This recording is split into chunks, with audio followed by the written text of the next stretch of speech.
Orang berpendapat silahkan saja berpendapat, tetapi tidak harus menjadi perpecahan di antara kaum muslimin, apalagi sampai menjadi perpecahan di antara ahlul ilmi. Ini yang dirugikan bukan habaib, tapi Nabi Muhammad SAW. Yang akan bersedih Nabi Muhammad SAW.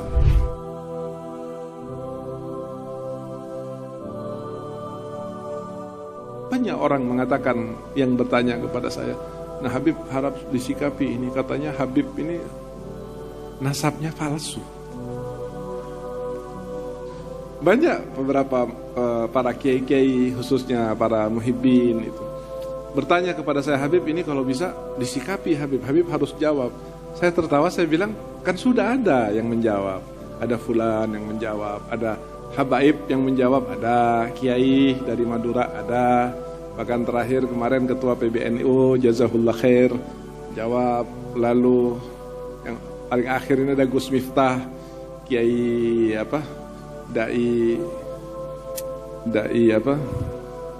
dai gaul itu, yang suka kayak congat hitam itu sampai mengatakan seperti itu.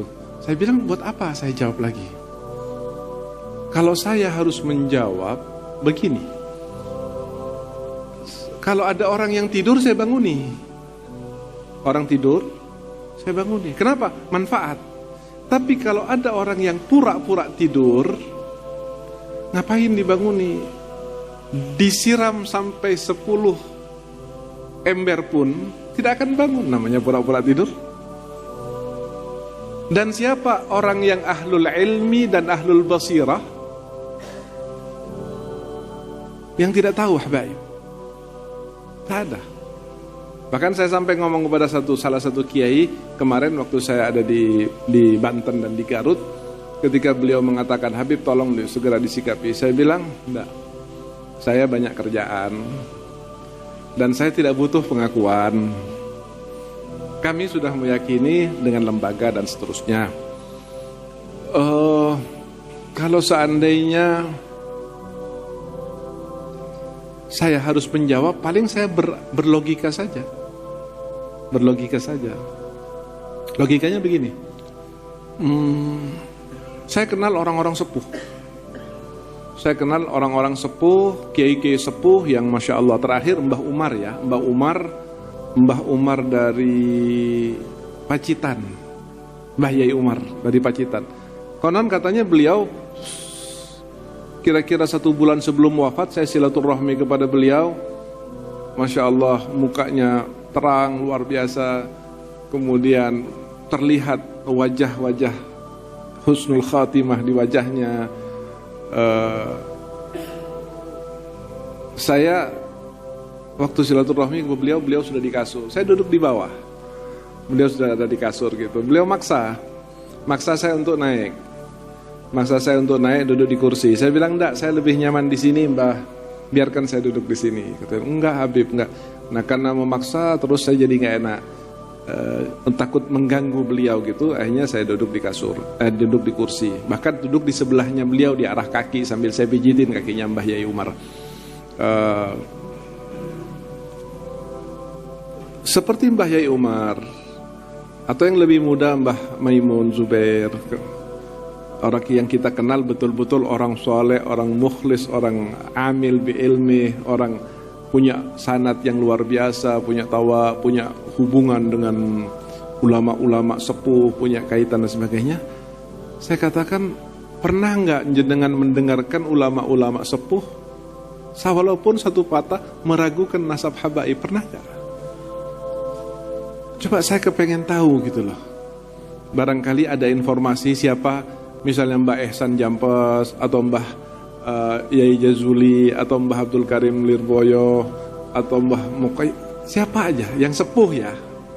Pernah enggak ada yang mengatakan nih habaib ini nasabnya diragukan? Pernah enggak? Ya beliau mengatakan, karena waktu yang saya ajak bicara orang sepuh juga sekitar 70 sekian umurnya. Dia bilang, saya nggak pernah Habib. Ya sudah, saya bilang, kalau nggak pernah. Yang kedua, apakah mereka itu orang yang ta'zim kepada habaib atau tidak? Ya luar biasa Habib. Bahkan kalau saya selaman sama Mbah Mbah Maimun itu pengennya nggak salaman tiap ketemu dengan Mbah Maimun. Kenapa? Karena setiap salaman itu selalu maksa untuk mencium tangan. Saya ini siapa? Muda, dan beliau luar biasa. Saya salaman sama Mbah Yai Umar juga seperti itu. Ditarik tangan saya, dipaksa. Dia bilang jangan, Kiai. Sampai beliau mengatakan begini, saya tidak mau cium tangannya jenengan, Bib. Saya mau cium tangannya Rasulullah. Nggak paham maksudnya apa gitu loh. Beliau mengatakan seperti itu. Nah, kalau sudah orang-orang sepuh seperti itu, ulama-ulama sepuh seperti itu, ngapain kita bingung? Orang berpendapat silahkan saja berpendapat, tetapi tidak harus menjadi perpecahan di antara kaum muslimin, apalagi sampai menjadi perpecahan di antara ahlul ilmi. Ini yang dirugikan bukan habaib, tapi Nabi Muhammad SAW. Yang akan bersedih Nabi Muhammad SAW.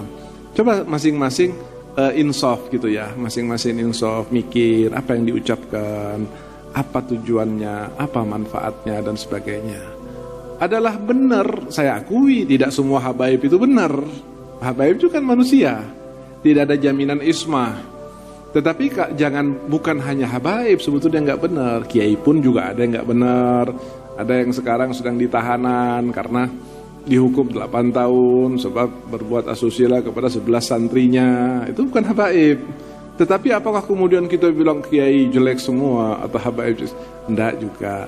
Artinya Rasul SAW mengatakan min husni islamil mar'i tarkuhu ma la ya'nihi. Lalu saya katakan, kalau seandainya para masyayikh, para sepuh, para ulama, saya tidak bicara di luar ahli sunnah wal jamaah atau nahdlatul ulama ya, kita di ahli sunnah nahdlatul ulama, kalau seandainya beliau itu meyakini bukan tanpa sebab, beliau ta'zim bukan tanpa sebab, beliau taukir bukan tanpa sebab. Sebabnya apa? Yang jelas ilmunya luar biasa, amalnya luar biasa.